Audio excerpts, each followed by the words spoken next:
যে ঘরের মা বাপ আছে অথচ সন্তানাদি নামাজ পড়ে না, হায় এই ঘরের মা বাবার ঘুম আসার কথা না, ওই দাদার ঘুম আসার কথা না, ওই মার ঘুম হারাম হয়ে যাওয়ার কথা যে ঘরে সন্তান নামাজ পড়ে না। ওই বাবার ঘুম হারাম হয়ে যাওয়ার কথা যে হায় আমি ঘুমাইয়া করব কি, আমার পরিবারের সদস্যরা তো আল্লাহ চেনে না, আখিরাত চেনে না। কিন্তু কি হলো আমাদের ছেলেরা মাসের পর মাস, মেয়েরা মাসের পর মাস নামাজ পড়ে না। এখানে বসা ছেলে, অগণিত ছেলে এখানে আছে যারা আজকের 5 ওয়াক্ত নামাজ পড়ে না, আছে না বাজান? আহারে এই ছেলেগুলোর আল্লাহ কোথায়, এদের আখিরাত কোথায়? ইয়া আইয়ুহাল ইনসানু মা গাররাকা বিরাব্বিকাল কারীম।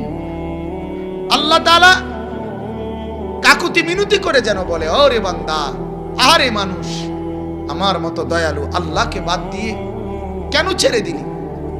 কে তোরে ধোঁকা দিল? কেন রে আমি আল্লাহকে বাদ দিলি?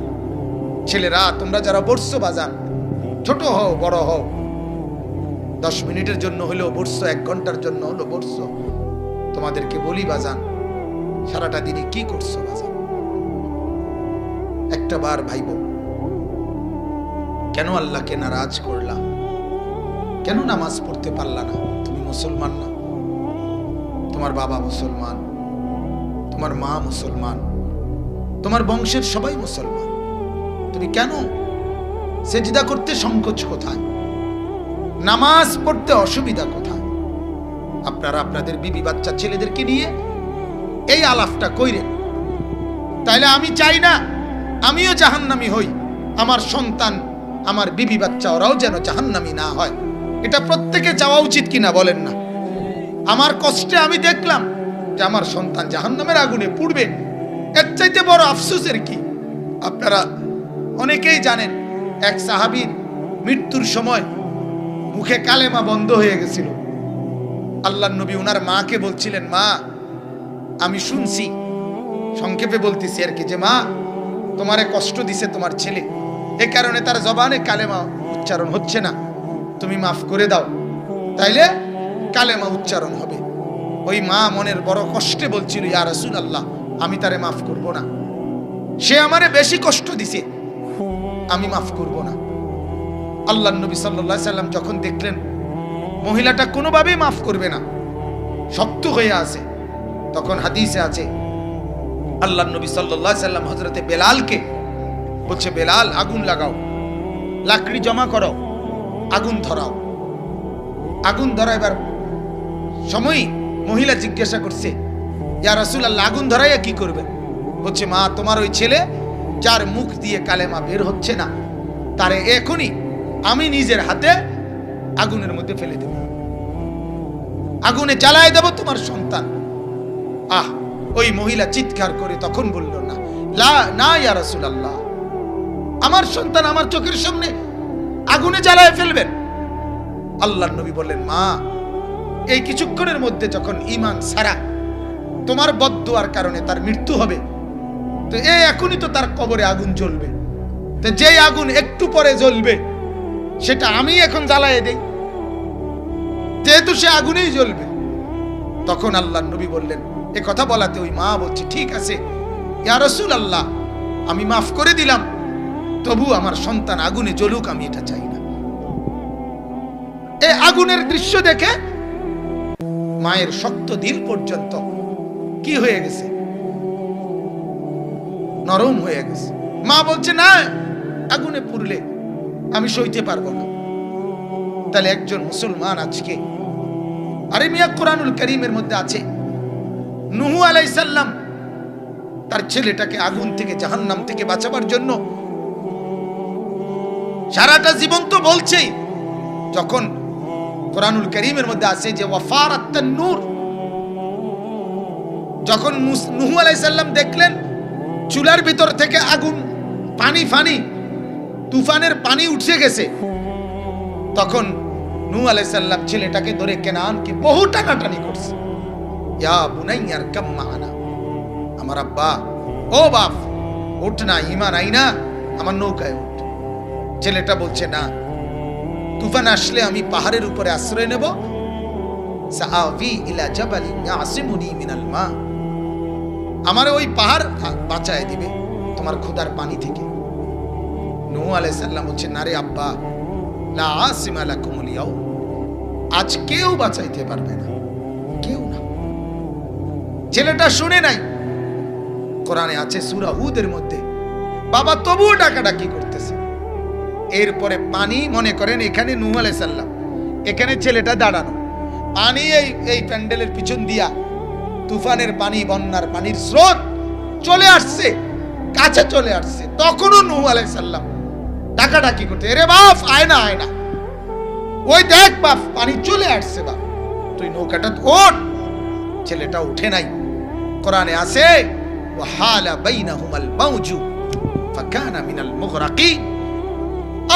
আল্লাহ বলে এই কিছুক্ষণ পরেই একটা ঢেউ আসছে, একটা আছাড় দিয়া, একটা ধাক্কা দিয়া ছেলেটাকে বাবার থেকে জীবনের তরে আলাদা করে দিছে। আর ছেলেটা ডুবে গেছে, ছেলেটা ডুবে গেছে।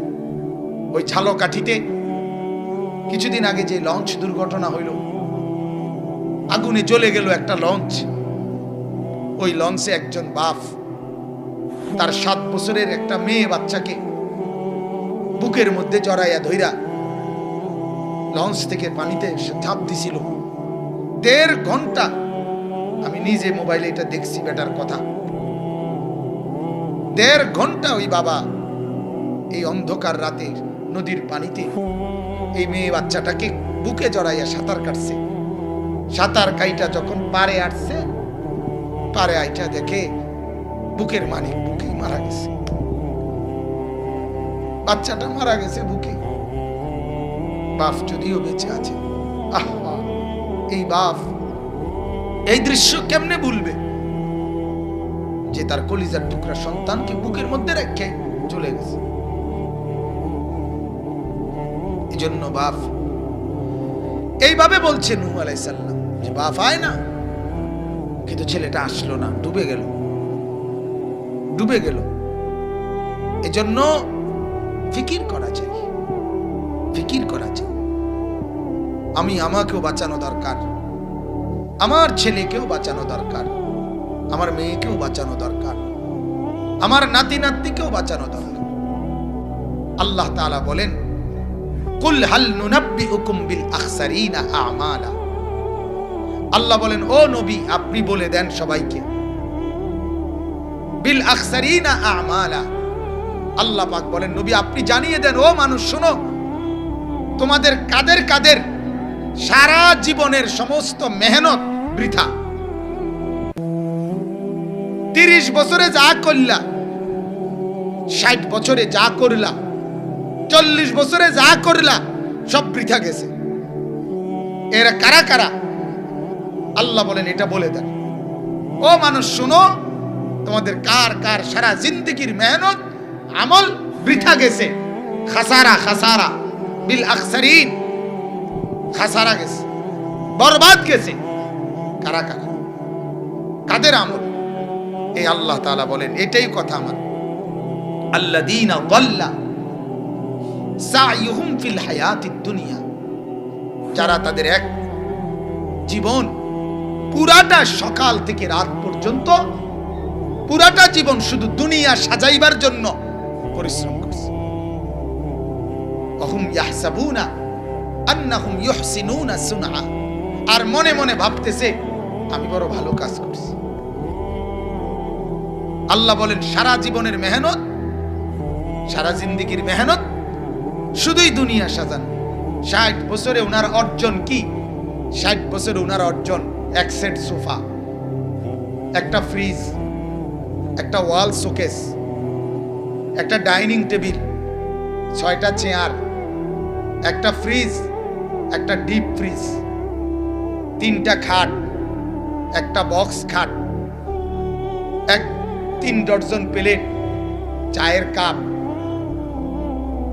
এই সমস্ত বাসন কুসন, এই এই এই ঘর, এই বিল্ডিং, এই টাইলস, 10 শতক জায়গা, দেবীর দ্বারে 5 শতক জায়গা, এই হিসাবটা উনি বুঝাইলো এই হলো আমার জীবনের অর্জন। আর মনে মনে তৃপ্তি, আমি অনেক কিছু করছি, জীবনে অনেক কষ্ট করছি। গল্প বলে ফুতের কাছে, নাতির কাছে, জীবনটা কত কষ্ট করছি ফুত, আরে নাতি কত কষ্ট আমি করছি। এই আলাপ মারে, গল্প করে, গল্প। আল্লাহ বলেন শুধু দুনিয়া সাজানো। কিন্তু এবার জিজ্ঞাসা করেন, চাচা ছেলে নামাজ পড়ে? 3 জন কইতারি না। 3 ছেলে যে বিদেশ থাকে, ওরা সেখানে নামাজ পড়ে তো কে জানে, আমি কি তা করতে কই। ছেলের বউ যে 3 জন, ওরা 3 জন পর্দা করে তো না, আমি এটা কইয়া করব। মেয়ে যে বিয়ে দিছেন শ্বশুর বাড়িতে, মেয়েরা তারা নামাজ পড়ে তো খবর নেই। নিজের ঘরে টেলিভিশন চলে, নিজের ঘরের চতুর্দিকে নাফরমানি, 24 ঘন্টা নাটক, নাচ, গান, ফুর্তি, আনন্দ। কেউ বিড়ি খায়, কেউ মোবাইল চালায়, কেউ বেপর্দা চলে। এই মিলাইয়া জিন্দিগি। আহা, এরই নাম উনি মনে করতেছে আল্লাহ বলেন অনেক কিছু করছে। আল্লাহ বলেন আরে বান্দা খাসারা, সে মূলত কি বরবাদ, তার কিচ্ছু হয় না। কোরআনুল কারীম আল্লাহ বলছে ওয়া'মুর আহলাকা বিস-সালাহ, ও নবী আপনি আপনার পরিবারের সদস্যদেরকে নামাজের আদেশ করেন। ওয়াসতাবির আলাইহা, নিজেও নামাজের উপরে মজবুত থাকুন। লা নাসআলুকা রিজকা, আমি আল্লাহ আপনার কাছে রিজিক চাই না। নাহনু নারযুকুকা, আমি রিজিক দেব। আল্লাহ বলেন আমি রিজিক দেব। আপনি সন্তানের সেজদার ফিকির করেন, আমি আল্লাহ তার রিজিকের ফিকির করি। আল্লাহর সমস্ত সৃষ্টি শুধু আল্লাহর তাসবিহ পড়ে, আর আল্লাহ তাদের প্রত্যেকের রিজিকের বন্দোবস্ত করে। পাখি বলেন আর জঙ্গলের প্রাণী বলেন, আসমান জমিনের সমস্ত সৃষ্টি বলেন, হযরত বলে ইউসাব্বিহু লিল্লাহি মা ফিস সামাওয়াতি ওয়া মা ফিল আরদ। কোরআনের মধ্যে আল্লাহ তাআলা বলছে ইউসাব্বিহু, সাব্বাহা লিল্লাহি। এভাবে আল্লাহ তাআলা বলছে আসমান জমিনের সব আমার সুবহানাল্লাহর তাসবিহ পড়ে। যেমন এক পাখি বলে সুবহানাল্লাহ সুবহানাল্লাহ সুবহানাল্লাহ, আর আল্লাহ বলে ফেরেশতা রিজিক পৌঁছা, রিজিক পৌঁছা, রিজিক পৌঁছা। বুঝেন নাই কথাটা? বাঘ বলে, ভাল্লুক বলে, পাখির কিচির মিচির, সাগরের ঢেউ, নদীর কলতান, সবকিছু মাওলার জিকির করে, আর আল্লাহ তাআলা প্রত্যেক জায়গায় রিজিক পৌঁছায় দেয়, রিজিক পৌঁছিয়ে দেয়। আমি তো প্রায়ই বলি সরু সরেয়া ক খ এ বি সি ডি, এই বাংলা, অঙ্ক, ইংরেজি অথবা আলিফ বা তাসা, কোনোটাই ভাতের জন্য লাগে না। দালান, বিল্ডিং এগুলোর জন্য লাগে না। একটা অক্ষর চিনে না, সরুও চিনে না, কও চিনে না, আলিফও চিনে না, কিচ্ছু চিনে না। এর মূর্খ ব কলম পৃথিবীতে আসেনি, আসে না? টিপসই দাউন লাগে, টিপসই। কিন্তু দেখা যায় সেই লোক পৃথিবীর যত সুখ, যত উপভোগ সেও করে। একেবারে একটা উচ্চ শিক্ষিত লোক যেটারে টাইলস কয়, মূর্খ বেড়ায় এটারে মাটি কয়। কি কয়? তো একেবারে উচ্চ শিক্ষিত লোক যেটারে ফাঙ্গাস মাছ কয়, একজন মূর্খ লোক এটারে তেলাপিয়া কয়। কি কয়? তো তাহলে কি হলো? দুনিয়ার বউ বাচ্চা, দালান, বিল্ডিং, স্ত্রী, সন্তান, মাছ, গোশত সবই তো ভোগ করে। এজন্য বলি বাজান, এটা মনে রাখা চাই, এটা মনে রাখা চাই। বাংলা ছাড়া, অঙ্ক ছাড়া, ইংরেজি ছাড়া, সরু সরেয়া ছাড়া আল্লাহর কসম রিজিক মেলে। এটা মনে রাখবেন আপনারা। মালিকের এই জমিন আম দস্তরখান, এটাকে একটা দস্তরখান বানাইছে আল্লাহ। এই জমিনটা একটা আল্লাহর দস্তরখান। আল্লাহ বলছে আমার দস্তরখান খোলা, সবার জন্য অনুমতি। ডাকলেও খাওয়াবো, না ডাকলেও খাওয়াবো, মানলেও খাওয়াবো, না মানলেও খাওয়াবো, সেজদা দিলেও খাওয়াবো, সেজদা না দিলেও খাওয়াবো, ঈমান থাকলেও খাওয়াবো, ঈমান না থাকলেও খাওয়াবো। আরে শুধু মানুষ না, জানোয়ার হইলেও খাওয়াবো, কুত্তারও খাওয়াই আমি, শুয়োরকেও খাওয়াই, সব কিছুকে আমি আল্লাহ খাওয়াই, রিজিক দেই। আল্লাহ বলে তবে বান্দা সেজদা ছাড়া, কোরআন ছাড়া, গোলামি ছাড়া, বন্দেগী ছাড়া, নামাজ ছাড়া আমার আখিরাতের নিয়ামত 1 ইঞ্চিও মিলবে না। বাংলা সারা দুনিয়া মিলে, অঙ্ক সারা দুনিয়া মিলে, কিন্তু সেজদা ছাড়া আখিরাত মিলবে না, কোরআন ছাড়া আখিরাত মিলবে না। এজন্য মাদ্রাসা আর অন্য শিক্ষা প্রতিষ্ঠান এক কথা না, এক কথা না। মাদ্রাসারে আমি তো পরিষ্কার বলি, মাদ্রাসা শিক্ষা প্রতিষ্ঠান না। মাদ্রাসা বাচ্চাদের কোনো পড়ালেখার জায়গা না।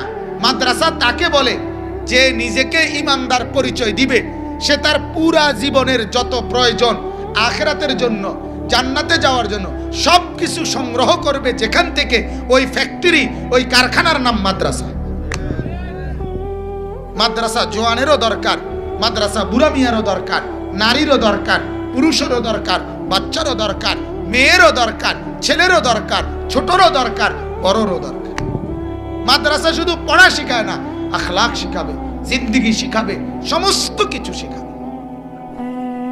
এজন্য আল্লাহ তাআলা এখানে বললেন যে লোকটা শুধুমাত্র দুনিয়ায় অর্জন।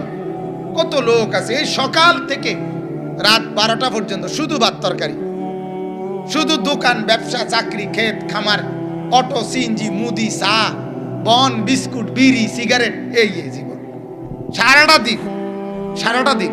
হায় হায় হায়, মসজিদের সামনে চা দোয়ান, কিন্তু ডাকাইতের একটা সেজদা কপালে জোটে না।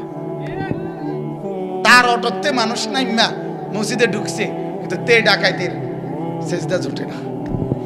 তার সিএনজির থেকে মানুষ নাইমা মসজিদে ঢুকছে, কিন্তু তার কপালে সেজদা জোটে না। এমন আছে না? হায় হায় হায় হায়, বদনসিব।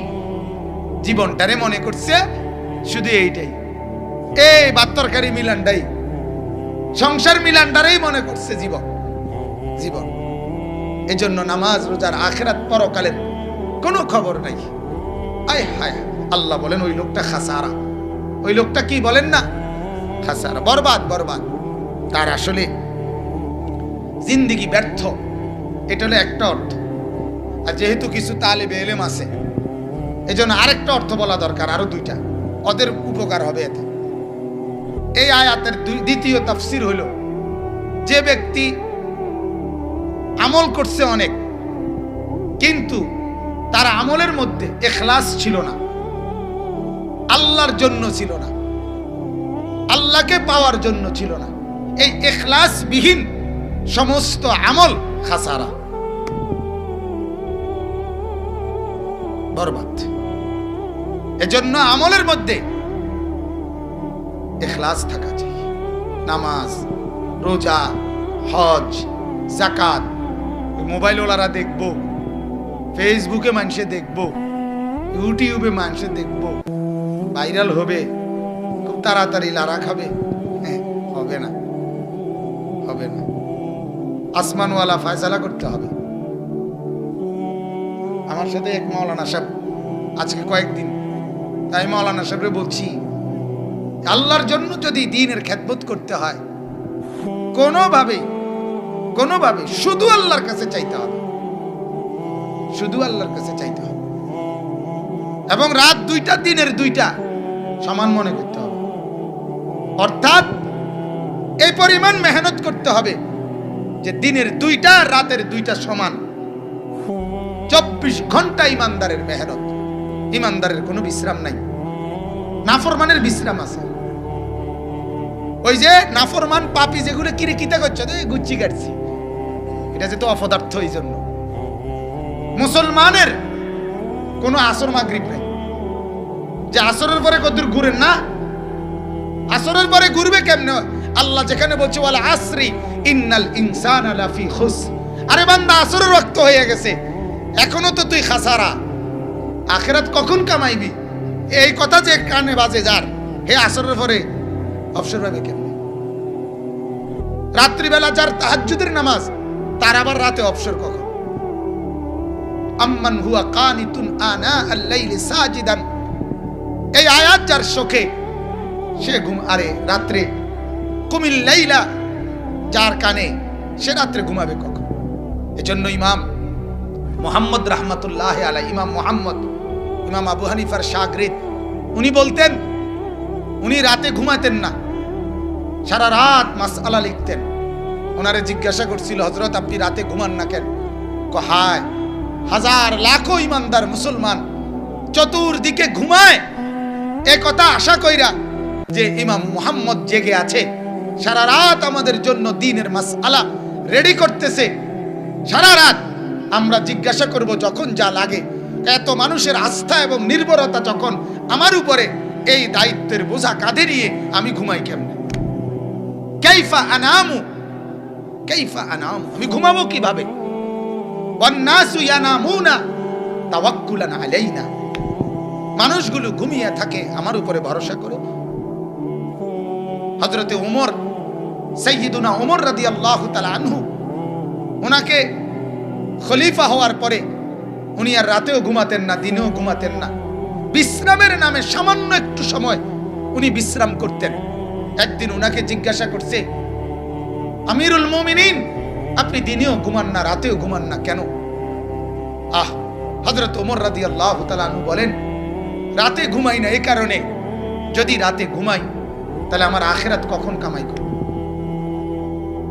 আর দিনে ঘুমাই না এজন্য, যদি দিনে ঘুমাই আমার প্রজাদের, আমার জনগণের হক কখন আদায় করব? সুবহানাল্লাহ। রাতে ঘুমাই না আমার আখিরাতের পুঁজির আশায়, দিনে ঘুমাই না আমার প্রজাদের হক আদায়ের আশায়। সময় কই? এজন্য আল্লাহর জন্য, আল্লাহর জন্য, আল্লাহর জন্য হইলে কেউ লাগবে না, কেউ লাগবে না। আল্লাহ পাক যদি গ্রহণ করে তো তাম পৃথিবী, সায়াজআলু লাহুমুর রাহমানু উদ্দা, গোটা সৃষ্টি আল্লাহর পক্ষ থেকে ভালোবাসবে। আল্লাহর জন্য না হলে, ইখলাসের ঘাটতি হলে খাসারা, আমিও বরবাদ, শ্রোতারাও বরবাদ। তাহলে এই জন্য আল্লাহ তাআলা বলেন, ওই বান্দার আমল খাসারা যে নেক আমল করছে কিন্তু আল্লাহর সন্তুষ্টির জন্য করে নাই, তারটাও কি বরবাদ। 3 নাম্বার, তৃতীয় অর্থ, এটাই শেষ অর্থ। তাফসীরে আছে, যে ব্যক্তি আমল করছে কিন্তু সুন্নাত মোতাবেক করে নাই, খেলাফে সুন্নাত, তার আমলও খাসারা।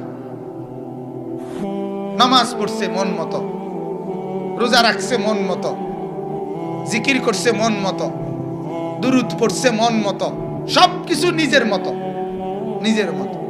কত মানুষ তো আছে জিকির করে বাদ্য বাজাইয়া, কথা বলেন না কেন? টুং টুং টুং টুং টুং টুং টুং টুং টুং টুং টুং করে, আর কি কয় কিচ্ছু বোঝা যায় না, কথা বুঝছেন না? তাইলে এই যে টুং টুং টুং টুং করে, এটা সম্পূর্ণভাবে তার মন মতো, তার মন মতো। বহুত মানুষ আছে আপনার তসবি পড়ে, তসবি এত দ্রুত, সুবহানাল্লাহ সুবহানাল্লাহ আলহামদুলিল্লাহ এরকম করে, মানে মেশিনের মতো। এটা সুন্নতের খেলাফ। রাসূলুল্লাহ সাল্লাল্লাহু আলাইহি সাল্লাম এভাবে তসবি পড়ে নাই। অতএব সুন্নত মোতাবেক যত আমল সেটা লাভবান, খেলাফে সুন্নত যত আমল খাসারা। আমি সংক্ষেপে বলে ফেললাম। তাহলে 1 নাম্বার হলো আখিরাতের ভাবনা বাদ দিয়ে, পরকালের ভাবনা বাদ দিয়ে শুধু দুনিয়া যে সাজায় দিবানিশি, সে বরবাদ। 2 নাম্বার, আমল করে ঠিক, আল্লাহর সন্তুষ্টির জন্য করে না, ইখলাস নাই, সে বরবাদ। 3 নাম্বার, আমল করে ঠিক কিন্তু সুন্নত মোতাবেক করে না, সে বরবাদ। শেষ কথা হলো আল্লাহ বলেন, উলাইকাল্লাযীনা কাফারু বিআয়াতি রাব্বিহিম ওয়া লিকাইহি। আল্লাহ বলেন, শুধু দুনিয়া নিয়ে ব্যস্ত কারা?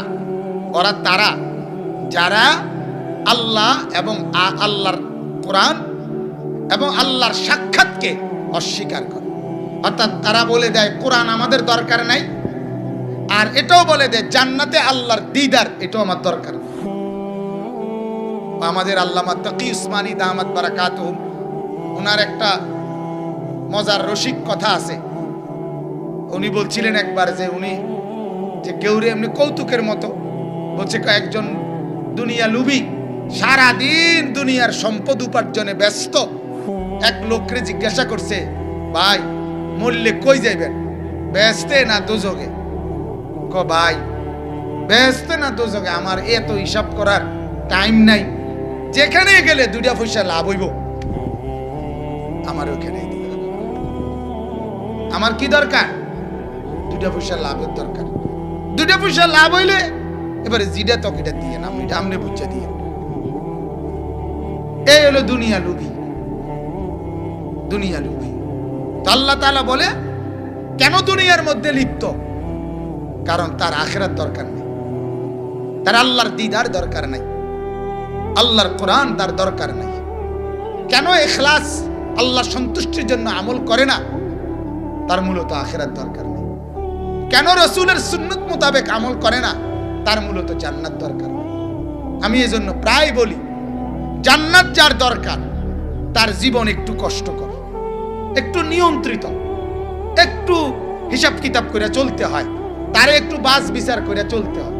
আর যার এই সিদ্ধান্ত যে আমার জান্নাত জাহান্নাম মিডিল হয়ে চিন্তা করার টাইম নেই, তার জীবন অনিয়ন্ত্রিত, তার জীবনের মধ্যে কোনো নিয়ম কানুন শৃঙ্খলা বলতে কিছু নেই, কোনো শৃঙ্খলা নেই।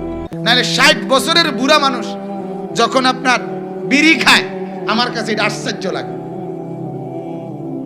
60 বছর বয়স অথচ এখনো বিড়ি খায়, এখনো মানুষের সামনে সিগারেট খায়, চা দোয়ানে গপ মারে, টেলিভিশন দেখে। আমার কাছে এটা পরিষ্কার মনে হয় মূলত ওনার হায়া লজ্জা বলতে কিছু নেই। আর 2 নাম্বার, মূলত উনি এটাই ফেরেশতা করে বুঝাই দিছে, এটা গায়ে লাগলে লাগুক, কিছু করার নাই। কিন্তু এটাই বাস্তব।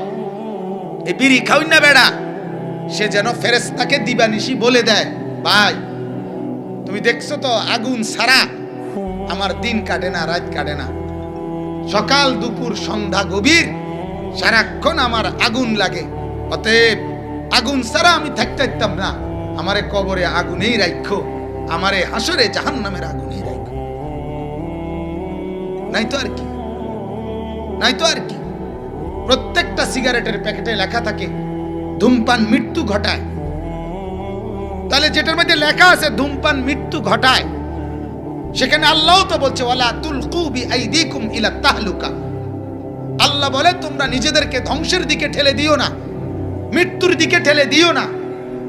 তাইলে এই আয়াতের আলোকেও তো এটা হারাম। আল্লাহ আমাদেরকে বুঝার তৌফিক দান করেন। এজন্য আল্লাহ বলেন মূলত তাদের ইখলাস নাই, যাদের তাদের আখিরাত দরকার নাই, সুন্নাত নাই যাদের তাদের আখিরাত দরকার নাই, আখিরাতের ফিকির নাই যাদের, দুনিয়া নিয়ে ব্যস্ত তাদের আখিরাত দরকার নাই।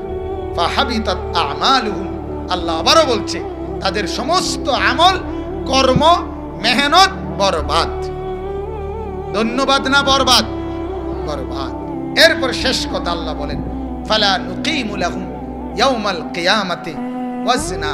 কিয়ামতের দিন তাদের 60 বছরের সমস্ত কর্ম মেহনত আমল নামার মিজানের পাল্লার মধ্যে দিলে একটু ওজনও আসবে না।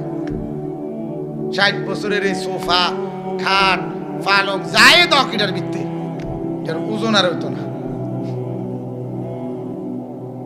কারণ আখিরাত তো ভাবে নাই, পরকালের চিন্তা করে নাই। এজন্য আমার বাপ আমার ভাই যারা আছেন, বসছেন, কষ্ট করছেন অনেক রাত, আমি আপনাদের সবার জন্য দোয়া করি। আপনাদের কাছে অনুরোধ, আপনারা প্রত্যেকেই মাদ্রাসার সংস্পর্শে আসবেন, বলেন ইনশাআল্লাহ। মাদ্রাসায়ে নূরে মদিনা, এই মদিনার ইলম আমার ভাইরা উদ্যোগ নিয়ে করছে।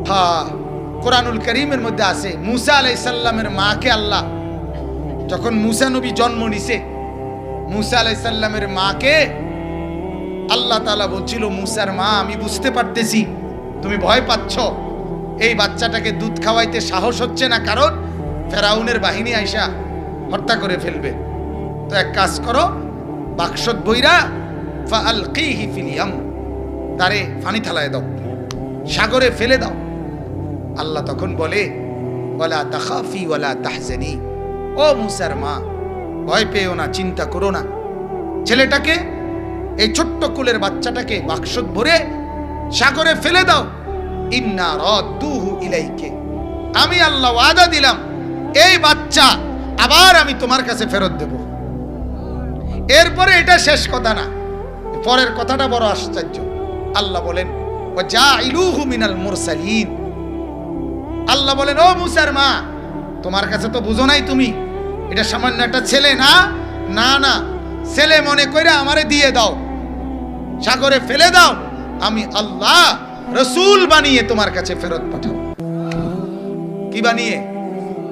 আমিও বলি, আমি এটা সব সময় বলি, এই কথা বলি যে ও মুসলমানেরা, আপনার 6 বছরের 7 বছরের একটা বাচ্চাকে আপনি আমাদের মাদ্রাসায় দিয়েন, আমরা 4 বছরের ব্যবধানে একটা হাফেজে কোরআন বানিয়ে আপনার কাছে পাঠাবো ইনশাআল্লাহ। আমরা নিলাম এক বাচ্চা 6 বছরের অবুঝ সন্তান, পরবর্তী 5 বছরের ভিতরে আমরা তারে কোরআনের হাফেজ বানিয়ে পাঠাবো ইনশাআল্লাহ। আল্লাহ যেমন বলছে মুসার মা আমি রসুল বানিয়ে পাঠাবো। এই জন্য এই যে কয়জন বুঝমান আছেন প্রত্যেকের কাছে অনুরোধ, নিজ নিজ সন্তানকে দিন শিখাবেন। যারা স্কুল কলেজ পড়ুয়া বন্ধু দোস্ত তোমরা আছো, তোমাদের কাছে অনুরোধ, তোমরা প্রত্যেকেই কোরআন শেখা দরকার। একটা ছেলে বাংলায় ভালো, অঙ্কে দুর্বল, অঙ্কে ভালো, ইংরেজিতে দুর্বল, এটা মেনে নেওয়া যায়, কিন্তু কোনো মুসলমান কোরআনে দুর্বল এটা মেনে নেওয়া যায় না। এটা কোনো মুসলমানের পরিচয় হইতে পারে না, শিক্ষিত হোক আর অশিক্ষিত, এটা কোনো মুসলমানের পরিচয় হতেই পারে না যে আমি আল্লাহর কোরআন পড়তে পারি না, আমি কোরআন পড়তে জানি না। তুমি পড়ো বন্ধু, একেবারে আটলান্টিক মহাসাগরে যত ফানি তুমি এতে বেশি পড়ো, হিমালয় পর্বতটা ফইরা বাইতে ইয়ে পড়ো, তো কোনো মানা নাই, কিন্তু কোরআনকে বাদ দিয়ে না, আখিরাতকে বাদ দিয়ে না। তোমরা যারা ছেলেরা আছো প্রত্যেকের কাছে অনুরোধ, নিজের জীবনের উপরে রহম করো, দয়া করো। তু আগার মেরা নিহি বনতা না বন আপনা তো বন, আমার জন্য হইও না, পৃথিবীর কিছু করো না উপকার, তো নিজের ক্ষতি করো না, নিজের ক্ষতি করো না। বাপ, যে ছেলেটা একটা সেজদা দেয় না, ওই ছেলেটা বন্ধু না, তার লগে চলল না, ওই অসভ্য জানোয়ারে তোমারে বরবাদ করে দিবে।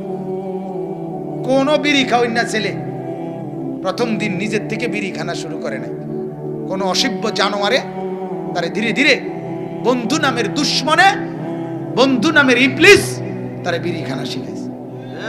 কোন নেশাখোর প্রথম দিন নেশা শুরু করে নাই নিজে নিজে, কোন জানোয়ার আরেক অসভ্য সে তারে এই নেশা করা শিখাইছে। কোন মেয়ের প্রেমে পড়ে যেই ছেলে, ওই জঙ্গলি নিজে নিজে এটা শিখে নাই, আরেকটা বেয়াদব আরেক লম্পট যুবক তারে এই নষ্টামি শিখাইছে। এজন্য বন্ধু বড় খতরনাক, বন্ধু বড় খতরনাক, বন্ধু বড় বিপজ্জনক। যে বন্ধু নামাজ পড়ে না সে বন্ধু না, সে সরাসরি ইবলিস, সরাসরি এটা ইবলিস, এটাই শয়তান। কোরআনে আল্লাহ বলছে লাম ইয়াকুম মিনাস সাজিদিন, আল্লাহ ইবলিসের পরিচয় বলছে। ইবলিসকে জানো যে সেজদাকারীদের অন্তর্ভুক্ত ছিল না, তাহলে সেজদাকারী নয় যে, আল্লাহ বলে এটা ইবলিস। তাহলে শয়তান মানুষের বন্ধু হয় কিভাবে? এজন্য ছেলেরা যারা আসো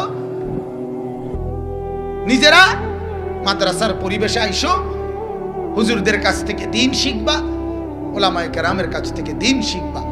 সপ্তাহে একদিন পারো, অল্প একটু সময় কিছু কিছু আল্লাহর কোরআন পড়ো, নামাজ রোজা শিখো, দেখবা চেহারাও ভালো হবে, আখিরাতও ভালো হবে। আর আপনাদের কাছে এই মাদ্রাসার ব্যাপারে আবারও বললাম, মাদ্রাসার জন্য দোয়া করবেন, মাদ্রাসায় আপনাদের সন্তানকে পড়তে দিবেন, মাদ্রাসার জন্য দান সদকা করবেন, বিশেষ করে আপনাদের বাচ্চাদেরকে পড়তে দিবেন। দেখবেন শেখুল হাদিস আল্লামা আজিজুল হক রহমতুল্লাহ আলাইহি বলছে যে নবীজি বলছে আলেম নবীর ওয়ারিস। হুজুর বলেন এই হাদিস নবী 2 কথা বুঝাইছে, এক আলেমের মর্যাদা বুঝাইছে, আর প্রত্যেকটা ইমানদার উম্মতকে বুঝাইছে একজন আলেম আমি নবীর ওয়ারিস, অতএব তোমরা যদি আমাকে মহব্বত করো তাহলে আমার ওয়ারিসের দলভুক্ত তোমার সন্তানদেরকেও বানাও। এজন্য আল্লাহ তাআলা যেন এই মাদ্রাসা কবুল করে, আমাদেরকেও কবুল করে, আমিন। ইখলাস আর তাকওয়ার সাথে আখিরাতের ফিকির নিয়ে সুন্নাত মোতাবেক দুনিয়ার লোভে না পড়ে আমরা যেন আমাদের সমস্ত আমল করতে পারি। আল্লাহ আমাকেও কবুল করুক, আপনাদেরকেও কবুল করুক, সমস্ত তালেবে ইলমকেও আল্লাহ তাআলা কবুল করুক। মাদ্রাসার যত তালেবে ইলম এখানে আছে আল্লাহ তাআলা প্রত্যেককে ঈমান আমলের দৌলত দান করেন, ইখলাস আর তাকওয়া দান করেন। এই মাদ্রাসার সাথে সম্পৃক্ত যত উস্তাদ ছাত্র আছে আল্লাহ সবাইকে বরকত দান করেন, আমিন।